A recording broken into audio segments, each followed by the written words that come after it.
नाथ हनुमान प्रेम सहित आसन धरहूँ, सुनहु कथा करुगान। सीतानाथ समारंभां रामानंदार्य मध्यमा अस्मदाचार्य पर्यन्तां वन्दे गुरु परंपरां। श्री सद्गुरुदेव भगवान की।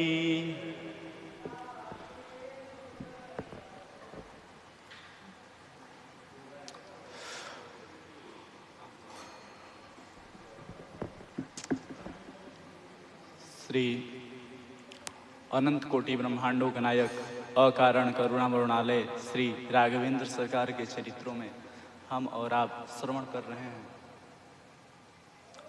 श्री रामचरितमानस जी से इसका तृतीय दोहा है, तृतीय श्लोक है। वंदे बोधमयं नित्यं गुरुं शंकर रूपिणं यमाश्रितो हि वक्रोऽपि चंद्रः सर्वत्र वन्द्यते। वंदे बोधमयं नित्यं गुरुं शंकर रूपिणं। गोस्वामी जी महाराज कहते हैं, मैं गुरुदेव की वंदना करता हूँ। किसके रूप में? तो शंकर रूपिणम, शिव जी के रूप में वंदना करते हैं। क्योंकि शंकर जगत वंद्य जगदीशा सुर नर मुनीश बनावत सीसा। भगवान शिव जगत के वंदित हैं और जगत के गुरु भी हैं। तुम त्रिभुवन गुरु वेद बखाना। भगवान शिव त्रिभुवन के गुरु हैं। तो गुरुदेव अपने गुरुदेव श्री नरहरि दास जी का की वंदना करते हुए कहते हैं, वे शंकर जी के समान हैं। वंदे बोधमयम नित्यम गुरुम शंकर रूपिणम। शिव जी की क्या विशेषता है? तो कहते हैं, यमाश्रितो हि वक्रोपि चंद्रः सर्वत्र वंद्यते। जिनके आश्रित होने के कारण इतना कलंकी चंद्रमा भी वंदित हो गया। मैं ऐसे भगवान शिव को, अपने गुरुदेव को शिव जी के समान मान करके वंदना करता हूं। शिव जी से किसी ने पूछा, महाराज आप इस चंद्र को क्यों रखे हैं? यह इसमें बहुत कलंक है। भगवान शिव ने कहा, आप भी टेढ़े लोगों से डरते हैं, वक्र जानी बंदई सब काहू। तो भगवान शिव ने इसका बड़े सरल शब्दों में उत्तर दिया, मैं इस चंद्र को इसलिए नहीं रखा हूं क्योंकि इसकी इतनी प्रतिष्ठा है। मैं तो इसको इसलिए रखा हूं क्योंकि इसका नाम श्री रामचंद्र जी के नामों से जुड़ा है। रामचंद्र कृष्णचंद्र पूजनीय प्रिय परम जहां से सब मानी है राम के नाते। मैं तो इसे इस नाते से नहीं मानता हूं कि ये चंद्र है। मैं तो यह मानता हूं कि इसका नाम भगवान श्री राम के नामों से जुड़ा है और जो भी श्री राम से जुड़ा रहेगा मैं उसकी अवश्य सहायता करता हूं। ऐसा मेरा नियम है। इसलिए गोस्वामी तुलसीदास जी महाराज भगवान शिव को, शिव जी के समान अपने गुरु जी को मान करके गुरुदेव की वंदना करते हैं और कहते हैं, उनका प्रभाव है कि जिनके प्रभाव से इतना कलंकी चंद्रमा उनके आश्रित होकर के वंदित हो गया, उसी प्रकार मैं भी तो पहले कलंकी ही था। गुरुदेव ने अपनी कृपा ऐसी कर दी कि मैं भी चंद्रमा के समान उनके आश्रित होकर के बंदित हो गया। इसलिए भगवान श्री शिव जी के समान अपने गुरु को मान करके गोस्वामी तुलसीदास जी वंदना करते हैं। अगले श्लोकों में कहते हैं, सीताराम गुणग्राम पुण्यारण्य विहारिणो वंदे विशुद्ध ज्ञानो कवीश्वर कपीश्वरो। वंदना करते हैं किनकी? कवीश्वर और कपीश्वर। ये लोग क्या करते हैं? तो सीताराम गुण ग्राम पुण्यारण्य विहारिणो, भगवान सीताराम जी के नाम का एक वन है।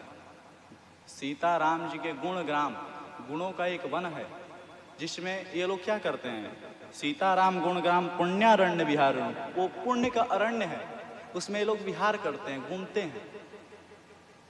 कौन? तो वंदे विशुद्ध ज्ञानौ कवीश्वर कपीश्वरौ, कवीश्वर और कपीश्वर, कवियों में ईश्वर यानी कि वाल्मीकि जी और कपीश्वर या हनुमान जी, ये दोनों आदमी उसमें विचरण करते हैं, इसलिए इनका नाम लिया कवीश्वर कपीश्वरौ। इन दोनों की वंदना करते हैं।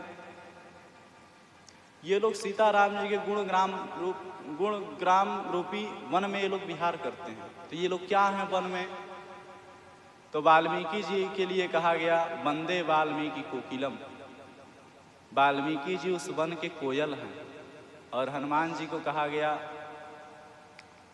श्री रघुबीर खड़े हैं सन्मुख, तुलसी तू क्यों रोता, सफल करो अपने दृग, हनुमान जी बोले वन के तोता। हनुमान जी तोता हैं और वन की शोभा कोयल और तोता से ही है। तो इस वन के हनुमान जी तोता हैं और श्री वाल्मीकि जी कोयल हैं। और तुलसीदास जी कहते हैं कि मैं तो हनुमान जी का ही दास हूं ना, तो इसलिए वो कहते हैं विनय पत्रिका में कि कीर जो नाम रटे तुलसी, तोते का चेला तोता ही होगा ना, तो मैं भी तोता ही हूं जो उनका नाम रटता रहता हूं। इस प्रकार श्री राम जी के गुण ग्राम रूपी पुण्य के अरण्य में विहार करने वाले श्री हनुमान जी और कवीश्वर श्री वाल्मीकि जी की वंदना करते हैं।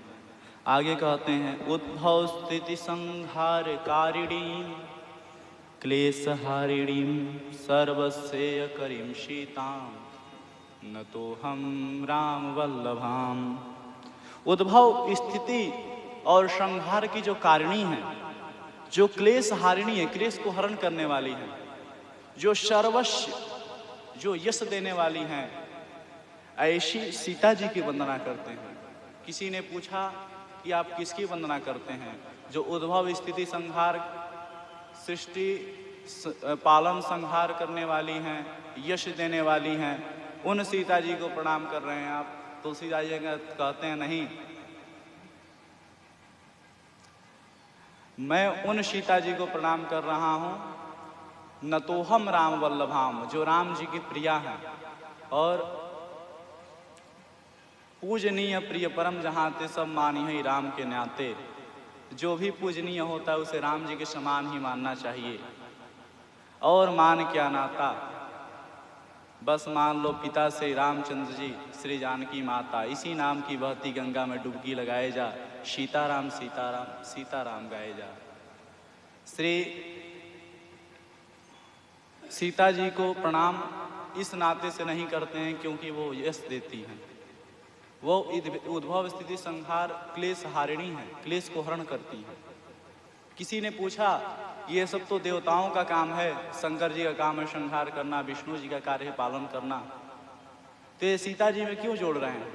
गोस्वामी जी कहते हैं कि ये सब कार्य तो देवता ही करते हैं, ये उनकी शक्ति है और बिना शक्ति के देवता कोई कार्य नहीं कर पाएंगे, इसलिए इनका नाम उद्भव स्थिति संहार कारिणी में जोड़ा। और गोस्वामी तुलसीदास जी महाराज माँ सीता जी की वंदना राम जी की प्रिया जान करके किए।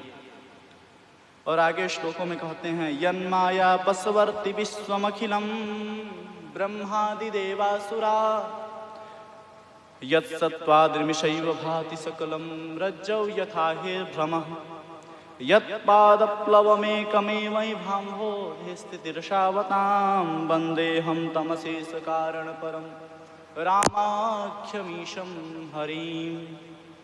यन माया बसवर्ति विश्वमखिलम, जिनकी माया के वश में पूरा संसार,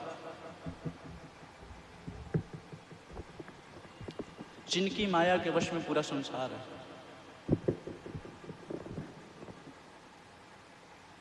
उस माया की क्या महिमा है।